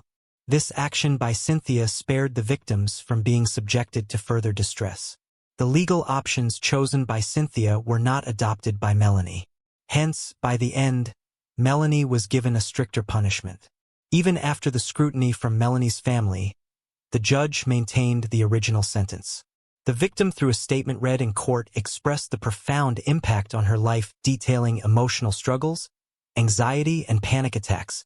She emphasized the incomprehensible betrayal and the lasting trauma by stating that it was now extremely hard for her to look at her body in the mirror, and what Melanie did to her was not okay. She added that she might not be able to indulge in any romantic activities with anyone ever again. In an unexpected turn of events, Denny chose to not go to trial and instead entered a guilty plea in January 2023 as part of his plea deal. Livingston Parish Deputy Dennis Perkins pleads guilty today and sentenced to 100 years behind bars. Fox 44's investigative reporter Ariel Salk joins us in the studio. Ariel, this plea came somewhat out of nowhere from my understanding. Is that correct? That's right. For months, both sides told us that they were not going to take a plea. But in a surprising twist, 1 week before the trial is scheduled to start, Dennis Perkins admitted his guilt. Denny admitted guilt to several charges and received a 100-year prison sentence, ensuring permanent incarceration. According to police stipulations, he would also be ineligible for parole or an appeal. During Denny's sentencing, the mother of one of the victims also gave an impact statement which said, "As parents and caregivers, it's our job to protect our kids from evil. I'm not sure if there's anyone you care about besides yourself, but I hope you spend every day worrying about your own safety and the devastating effects of the deplorable actions. You will no longer have control over your victims anymore. And in the end, you're getting what you deserve." A victim impact statement means we're victims. You see, we are survivors. 3+ years later, I'm raising survivors, not victims. So here's my statement. I am so thankful to not have to sit in this courtroom with you or your attorney ever again. Have a nice life in prison. Dennis himself addressed the court and gave a statement saying, "I'd like to say I am sorry. I spent more than 3 years living in a box and it's not about me. I just want to make the statement, Jesus Christ has forgiven me. I'm grateful for that. I hope and pray that anybody that this is affected finds hope and healing." The public found satisfaction in achieving justice without subjecting the victims and the entire community to the trauma of the trial that was scheduled for January 2023. Attorneys took the time to meet individually with each victim, ensuring their full understanding of the plea terms, and secured their approval before proceeding further. We felt satisfied that this accomplished justice, and we were able to get a win without putting the victims of this entire community, through the rigors of that trial that was going to happen next week. And were the victims of the family members satisfied with this plea deal? Absolutely. We took time to meet with each of them individually and make sure they fully understood all the terms of the plea and that we had their blessing before going forward. I think you guys said a few months ago that you guys were not going to give Dennis Perkins a plea deal. What changed to that? Well, we didn't really offer him a plea deal. What happened was we were contacted by the defense. They made an offer, and at that point we considered it. And after some tinkering, we were able to come to an agreement that was accepted. You talked about the victims too. How disturbing would this evidence be to come into a courtroom? I mean, not just for the victims, but for the jurors who would have had to watch it. It would have been very disturbing. And that's why we're so happy that we were able to achieve what we did today without going through that. Primarily protecting the public safety. No one has to worry about Dennis Perkins hurting anyone ever again. And the victims were consulted and were all okay with this, and we were okay with it. So yes, justice was served. What Cynthia, Denny, and Melanie did was undoubtedly horrifying. And while they all received a just sentence, the journey ahead for their victims was still going to be a tough one. The trauma and abuse they had faced at the hands of the perpetrators might even have left them scarred for life. For them, the road to recovery would not be an easy one, but knowing that their abusers were now locked up behind bars gave them a sense of relief. While Cynthia serves her 41 years in the Louisiana Department of Corrections prison, her ex-husband, who is remarried, is raising the 3 children with his current wife in a happy blended family in what seems to be a normal home. Melanie is currently serving her life sentence in Concordia Parish Correctional Facility. And Denny at the moment is carrying out his 100-year sentence in the David Wade Correctional Facility, which is a medium to high-risk security prison. Going through each and every aspect of this case, do you think there are more victims who just haven't been found or haven't come forward? Do you think any of the child victims were related to Cynthia and Denny? Even after knowing Denny's full background and the Livingston Parish Sheriff's Office Board unanimously deciding to not hire Denny, why do you think Deputy Jason Ard hire? Anchorage is a city in the state of Alaska, USA. It's known for its cultural sites, traditional crafts, and stage dances. Anchorage is a vibrant city with many positives, including its stunning scenery, no sales tax, and friendly community. However, the city also has its downsides. Anchorage has consistently been in the top 10 most dangerous cities in the U.S. Being Alaska's largest city, criminals enjoy the advantage of traveling through the area virtually undetected. The violent crime rate in Anchorage is more than double the national average of the U.S. And sadly, Samantha's life was cut short in the city of Anchorage when she was just 18. Samantha Koenig was born in Anchorage, Alaska on August 30, 1993. She was brought up in the same town by her parents James Koenig and Darlene Christensen. James, Samantha's father, never knew he could love someone so much until the day Samantha was born. He would always stand by your side. He affectionately called her Honey Bunny. Samantha was full of life and had the biggest, most wonderful personality from her childhood, which she carried into adulthood as well. She had an infectious charm and a brilliant sarcastic wit. Her desire was to work with animals, whether in the equestrian field or out in the wild. She was considering enlisting in the Navy to become a nurse and build a lucrative career. Her family was always proud and supportive of her. Samantha attended West High School and Avail High School, both in Anchorage. In February 2011, when she was 17, she started dating a boy named Dwayne Tortolani II and was in a relationship with him. Samantha loved going fishing with her father and camping and playing Call of Duty with Dwayne, her boyfriend. She also had a keen interest in photography and in writing music and poetry. She'd worked at Subway and House of Harley, and by 2012, when Samantha was 18, she'd recently started working as a barista at a coffee stand named Common Grounds Espresso at 630 East on Tudor Street in her hometown of Anchorage.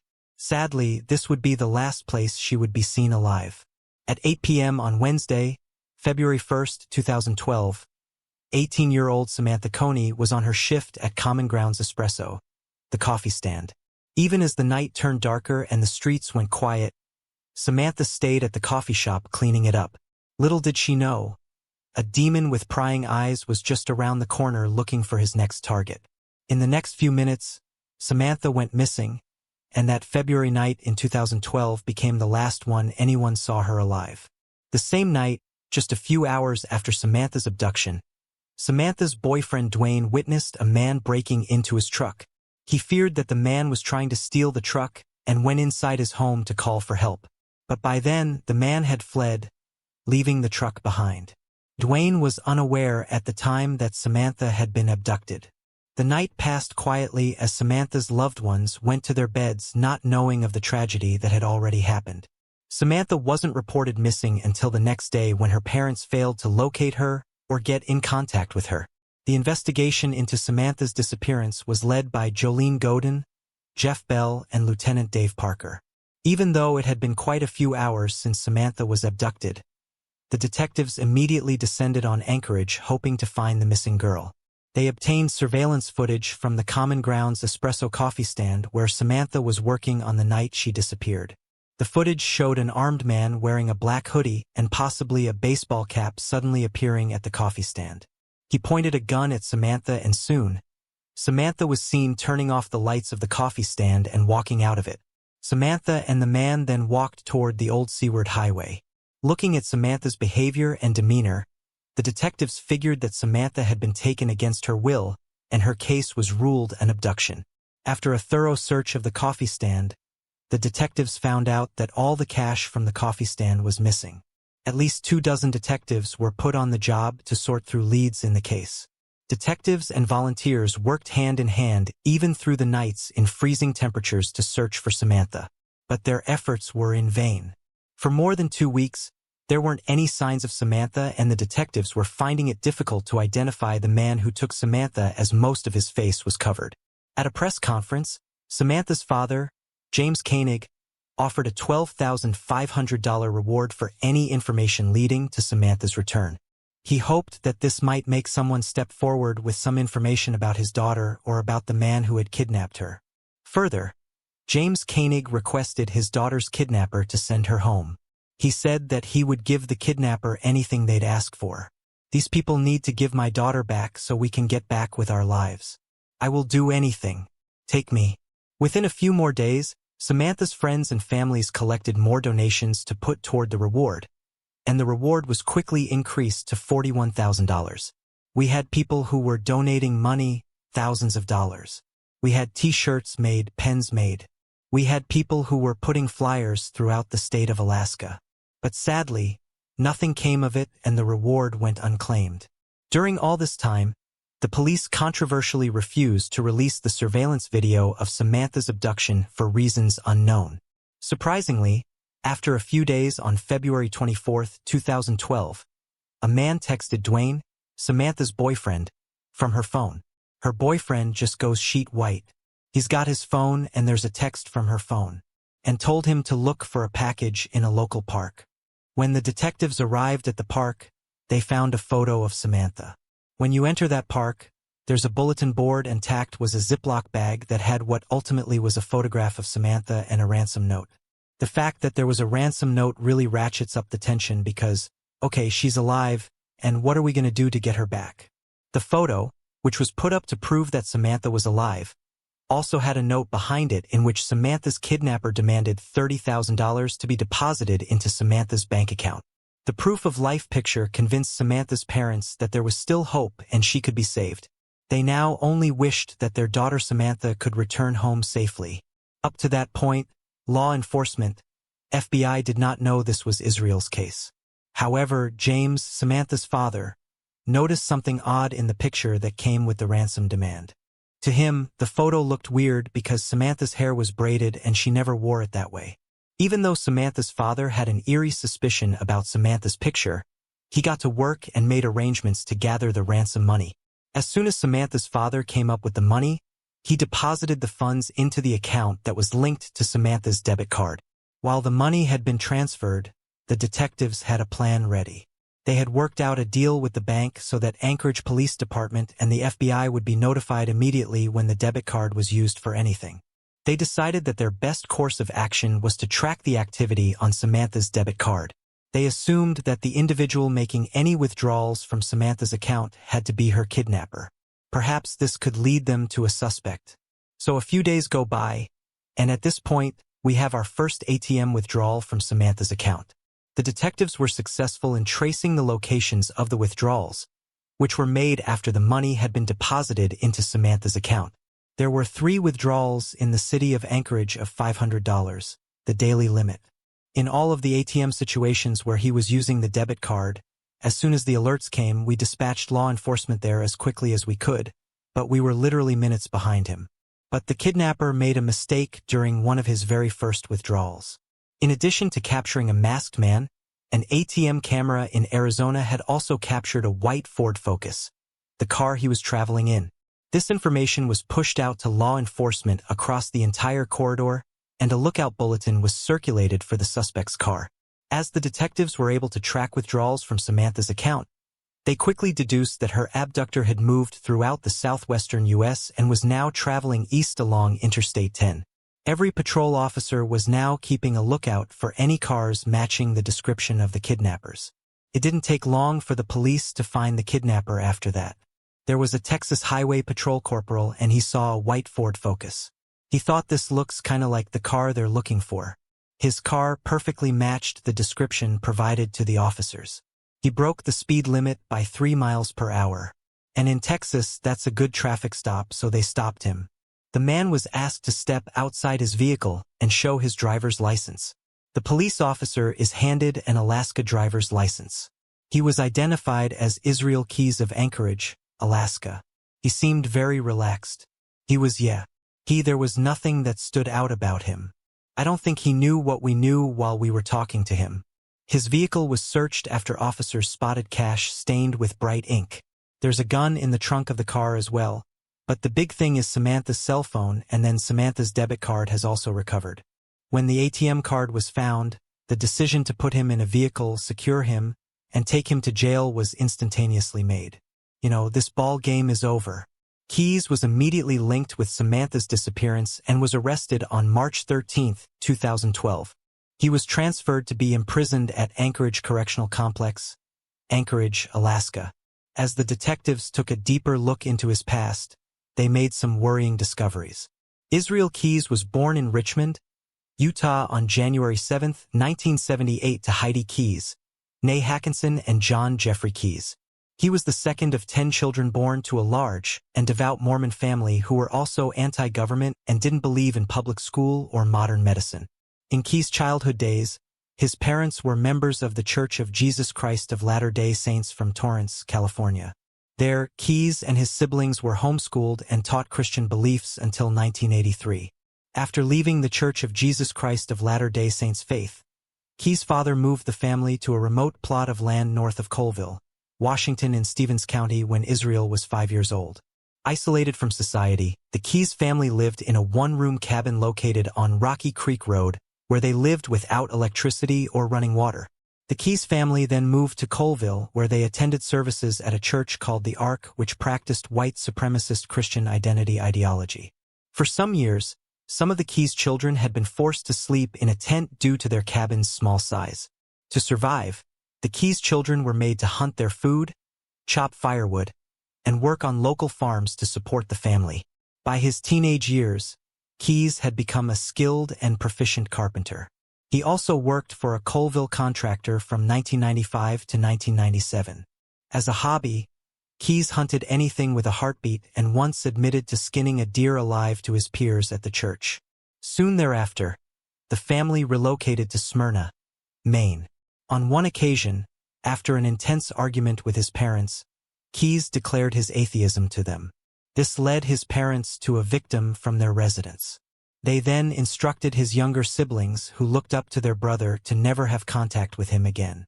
Quay then developed an inordinate interest in Satanism. On July 9, 1998, Quay relocated and enlisted in the United States Army in the state of New York, where he served as a specialist in Alpha Company, 1st Battalion, 5th Infantry Regiment. He passed a rigorous month-long preliminary course for United States Army Rangers training. He was stationed at Fort Lewis and Fort Hood, as well as abroad in Egypt from 1998 through February 2001. Quay was also awarded an Army Achievement Medal for his meritorious service as a gunner and assistant gunner. In February 2007, Quay started a construction business in Alaska called Quay Construction after having worked as a handyman, contractor, and construction worker.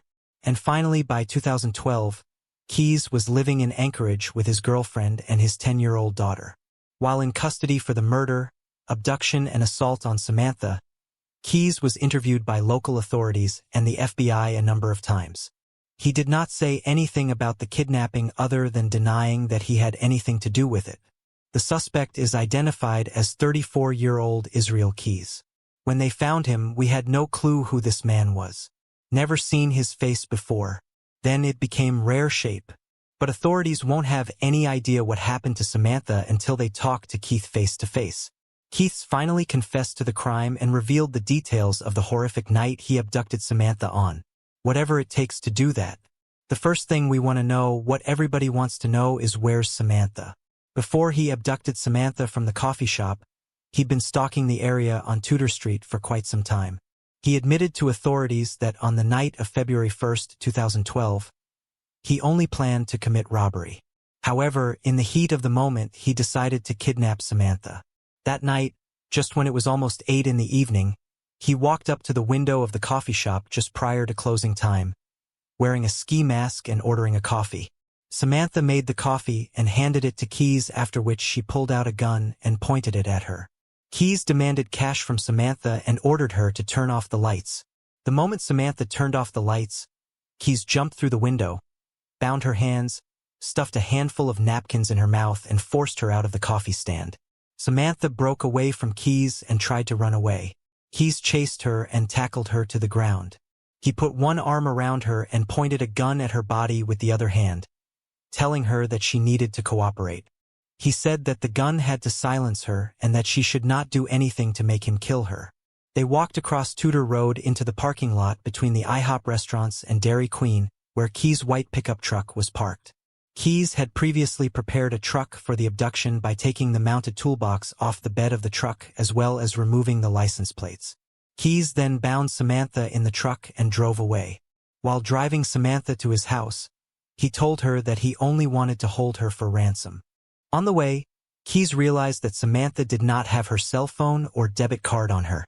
He needed both to procure the ransom. Quay returned to the coffee stand, found Samantha's phone, and sent her family and friends texts to avert suspicion. Quay then placed Samantha in his shed at his home, tying her up by the neck.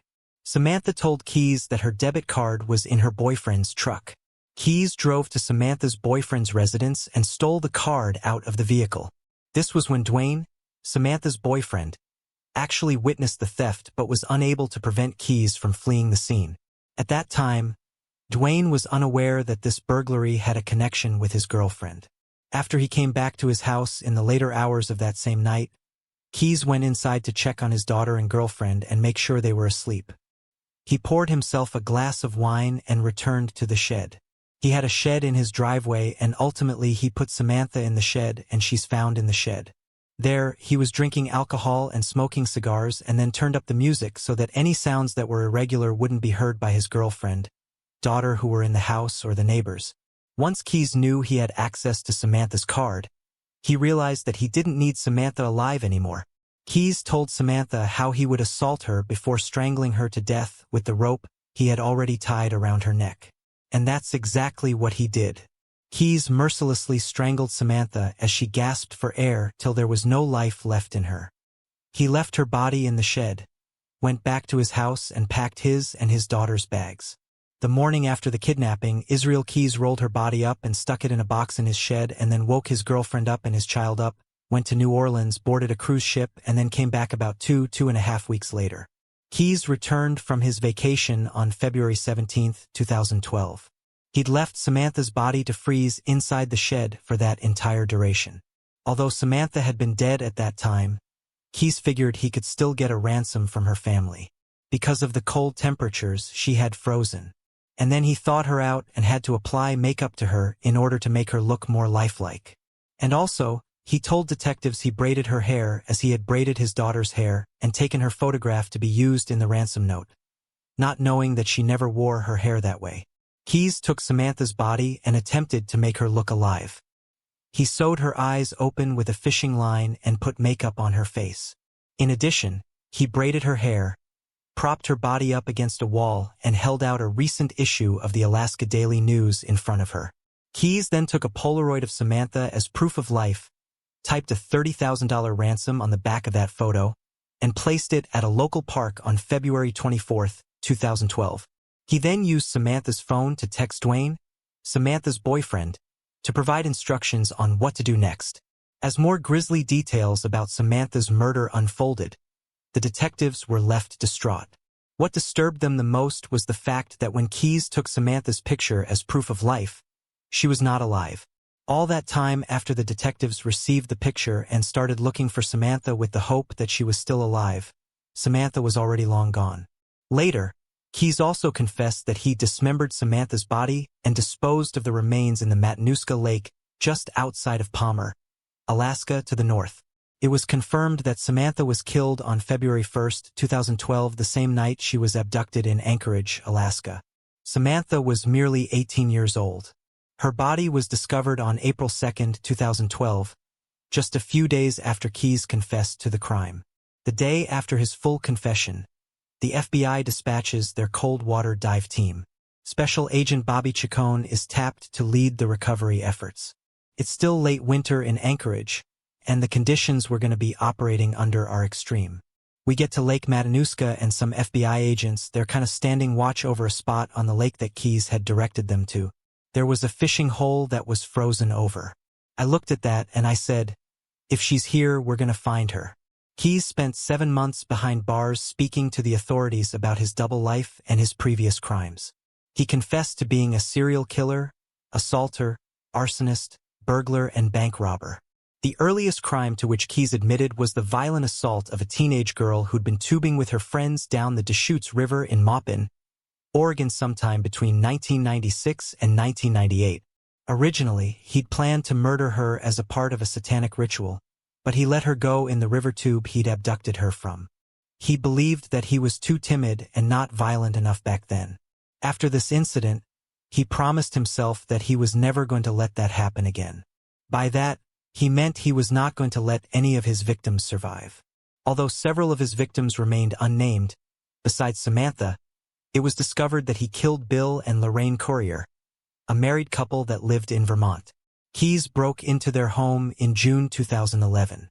He then drove the couple to an abandoned farmhouse where he shot Bill and strangled Lorraine. Additionally, Keyes disclosed that he'd assaulted Lorraine before he murdered her. Their bodies were never found. If Keyes hadn't confessed to the crime, it might have never been solved. Stated that he was 14 when he realized that there were things which he thought were normal, but nobody else seemed to think the same way about those things. This included torturing animals and stealing guns from people's homes. The detectives were quick to observe that Keyes was not an ordinary serial killer. He went to great lengths and took various precautions to avoid being detected. This included traveling around the country, burying murder kits, and paying for everything in cash. He'd leave murder kits hidden in various places around the U.S. with things like weapons, tools, and cash in them in order to not have to travel with items that may seem conspicuous. Additionally, he chose his victims randomly. He didn't have a particular type when it came to choosing his victims. Keyes was more of an opportunist than a planner. Once he killed someone somewhere, he never returned to that area ever again, which allowed him to disappear without consequence. When asked why he killed all those people, he simply replied to the authorities, "Why not?" After conducting many interviews with Keyes, the detectives believed that he felt no remorse for what he did and killed because he got an immense amount of enjoyment out of it. I think in his words he said, "You got your monster." Keyes, however, did admit that he was careless in Samantha's murder, which is what got him caught. Samantha was his last victim. Samantha's life brought many communities around the world together. Her story touched the hearts of many, from family and friends to complete strangers. She'll be missed by many and lives on in everyone's hearts forever. Samantha was cremated at sunrise on Easter Sunday, April 8, 2012. The celebration of Samantha's life, attended by her loved ones, was held on Sunday, April 22, 2012 in the afternoon at West High School Auditorium. In lieu of mourning for Samantha, her family solicited everyone to keep Samantha in their thoughts by sharing a smile and a laugh with those they encountered. In May 2012, Keyes tried to escape from a courtroom after breaking his leg irons during a routine hearing. Fortunately, his escape attempt was unsuccessful and authorities restrained him again. On December 2, 2012, when Keyes was 34 years old and still being held in custody awaiting his trial for the murder of Samantha Koenig, he took his own life. He'd managed to conceal a razor blade in his cell and used this to commit the act. A note found under his body consisted of an ode to Samantha's murder. The letter also had 11 skulls drawn on it with his own blood labeled, "We are one." Officials suspected this alluded to the total number of Keyes' unnamed victims. But neither their identities nor clues as to where their remains could be found were revealed in the note. A small funeral for the 34-year-old was held in Valley Hillside Cemetery, Washington, where he was buried days after his death. His mother and his sisters attended the service conducted by their pastor, Jake Gardner. Most of the FBI interrogations conducted on Keyes were released publicly in February 2018. It was believed that he had at least 11 victims. One of these confirmed kills was Samantha Koenig, the one who led the police to his capture. But by the time he encountered Samantha Koenig, he'd already killed up to 10 people in multiple states such as Washington, New York, Vermont, and Florida. The FBI also released writings found in Israel Keyes' jail cell when he took his own life. The writings, a combination of pencil and ink on a yellow legal pad, were discovered beneath Keyes' body, illegible and covered in blood. Because of their initial condition, the writings were sent to the FBI laboratory in Virginia for processing. The FBI concluded that there was no hidden code or message in the writings. Further, it was determined that the writings did not offer any investigative clues or leads as to the identity of other possible victims. The FBI did not offer any commentary as to the meaning of these writings. Jolene Godin, the detective who led the investigation in Samantha's case, said that apart from Samantha and Bill and Lorraine Courier, Keyes discussed 7 or 8 other victims. She and her team are working hard every day to identify those people. Investigators believe that Keyes killed and buried a victim in upstate New York in April 2009. The detectives are working with law enforcement around the country to link Keyes to other open cases as well.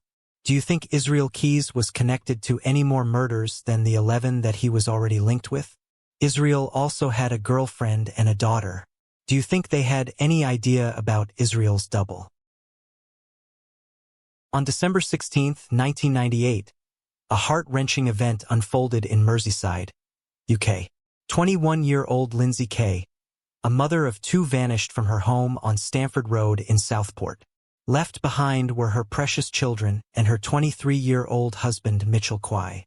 Desperate for answers, Quay turned to the press hoping they could assist in the search for his beloved wife. However, later on, Quay discovered something that left him dumbfounded. How could a happy mother of two leave her beloved children and simply vanish into thin air? And why did the case garner so much media attention? If he thinks that I've killed his daughter, I wouldn't sit in the same room as the guy. But one day, he'll be on my doorstep apologizing. In 1998, Southport, located in Merseyside, England, was a popular coastal town and tourist destination. Known for its beautiful sandy beaches, Southport attracted visitors from across the country who came to enjoy the seaside atmosphere and various attractions. The town boasted a vibrant entertainment scene with amusement parks, arcades, and a lively promenade that offered a range of activities for both locals and tourists. It had a population of around 80 to 90,000 people. As the city was bustling with new jobs and industries, the crime rate was also increasing. Southport's crime rate average was more than the national average, with crimes of violence and offenses being higher than the others. It was in this town's Stamford Road that Lindsay's story took off. Lindsay Quay, previously known as Lindsay Wilson, was born in 1977 to Linda and Peter Wilson. She was the youngest of 6 children and was described as a beautiful, fun-loving, caring person by those who knew her. She was a fun-loving, outgoing, outspoken. She wasn't shy, not as she got older. She was as a baby. If anyone went to guess her, she'd run off shouting their dad. At 17, she found herself pregnant with her first serious boyfriend, but their relationship ended after 5 months. It was then that she met Mitchell Kay, a casino worker who promised to support her in raising the child. They quickly grew inseparable and got married just 5 weeks after starting their relationship. In 1995, Lindsay gave birth to her first child, a daughter named Robin. The couple welcomed their second child, a son named Jack, in 1997. On the surface, everything seemed perfect. A young mother with 2 beautiful children. However, behind closed doors, Lindsay endured persistent violence at the hands of her husband. A neighbor recounted an incident when Lindsay, for months pregnant with Jack, ran down the road to escape Quay's assault. He also proceeded to vandalize their property. Between January 1998, Quay left their home on at least 7 occasions. After his last departure, supposedly for good, Lindsay wrote in her diary, "Mitch walked out, then came back." Another entry stated, "Gone, moved out again." Lastly, she expressed, "So this time, he's gone for good," having reached a breaking point with them rather than waiting until the end. During the summer of 1998, Lindsay managed to break free from Quay and secure a new home on Stamford Road for herself and the children. With the assistance of Women's Aid, an organization supporting victims of domestic violence, she found refuge. Fearing for her safety, Lindsay was provided with a public protection alarm, a lifeline that would summon the police if she activated it. However, despite her efforts, Quay managed to weasel his way back into her life after they moved into the new home. By October 1998, Quay was once again living with Lindsay and their children. But on the December 15th, Lindsay was seen alive for the last time before vanishing without a trace. Here is where things take a disturbing turn. Despite Lindsay going missing in December, her supposedly loving husband never reported her disappearance. It wasn't until February 5, 1999, over 50 agonizing days since she vanished, that a concerned social worker for the children raised the alarm, realizing they hadn't seen Lindsay in quite some time. When the police finally questioned Quay about his wife's absence, he offered no plausible explanation as to why he'd never reported her missing. Kay claimed that Lindsay left around 2 p.m. on Christmas Day in December 1998 after a night out with friends. According to him, she didn't say goodbye to her beloved children and only took a suitcase of clothes with her. His feeble response was that he simply assumed she'd left one day. This raised significant suspicion about his involvement and raised questions about what truly happened to Lindsay. Despite Lindsay's departure, the police found it hard to believe she would abandon her children without a word, especially before Christmas. Her family shared the disbelief and knew Quay was lying. They were convinced he'd harmed Lindsay, but proving it was the challenge. Quay, however, didn't simply move on with his life. He appeared on morning television appealing for his missing wife and even allowed journalists and a documentary crew to follow him around. Anyone who encountered Quay felt uneasy. He displayed a lack of remorse or concern when discussing his wife's disappearance, which struck everyone as odd. You've got this finger of suspicion pointing at you. You've got this big question mark over your head, and, I know you featured on local television and you've been interviewed there. And obviously the question has to be put. And I know what your answer's gonna be, but, did you tell her? No. I just wish someone had listened to me. It's important to note that the police possessed crucial information not available to the public. They received emergency calls reporting instances of domestic violence Lindsay had endured. They also spoke to her friends and family, all of whom pointed directly at Quay. In early February 1999, Quay made a claim that he'd spotted Lindsay locally at the market and in a BMW. However, the police investigated and found no evidence to support his statement. Instead, they uncovered something else entirely. Since Lindsay vanished, Quay had been forging her signature to withdraw her benefits money. Consequently, on February 20, 1999, he was arrested on suspicion of murder and fraud. Although the police lacked enough evidence to charge Quay with murder, they did charge him with fraud. He was subsequently convicted and sentenced to community service. For 18 long months, Lindsay's parents, including her outspoken father, Peter Wilson, had to visit the men they believed killed their daughter's home to collect their grandchildren. Quay had the audacity to claim that once the truth emerged and he was proven innocent, Peter would owe him an apology. Quay shamelessly reveled in the attention, spinning his web of lies, attempting to portray himself as the victim, an innocent husband abandoned and persecuted by society. After enduring a year of relentless media attention, Quay apparently grew tired of the spotlight. He granted an interview published in the newspapers expressing his desire to no longer be the center of press focus. One particular police officer, Detective Superintendent Jeff Sloan, noticed something peculiar about Quay. Sloan remarked that Quay seemed to provoke him intentionally by involving the media. Sloan viewed Quay as an egotist who took advantage of the situation, reveling in his newfound notoriety. Quay's behavior often antagonized the police, exemplified by a Christmas card he sent to D. Sloan. The card contained a bottle of hair dye with a note suggesting Sloan should use it to get rid of the gray bits and gain more confidence. Sloan acknowledged that, like anyone else, when someone irritates us, we naturally expend more energy to bring that person down, especially when we know they are ultimately at fault. You see stuff like this happening to people on the telly, like people doing press conferences and shit, like when you just look at it and you think, oh God, it's pretty sad in it. And you just move on to and over and watch Coronation Street, put Neighbors on. But when you actually have to live it, you never stop thinking about it. It's with you 24 hours a day. Even dream about it, sometimes you think to yourself you're gonna pinch yourself and wake up. It's all been a bad dream, but I think it ain't. After 18 months of investigation, the police strongly believed that Lindsay had been killed despite not finding her body. They discovered no activity on her bank account, no record of her keeping appointments, and no one, other than her husband, had seen her since December 1998.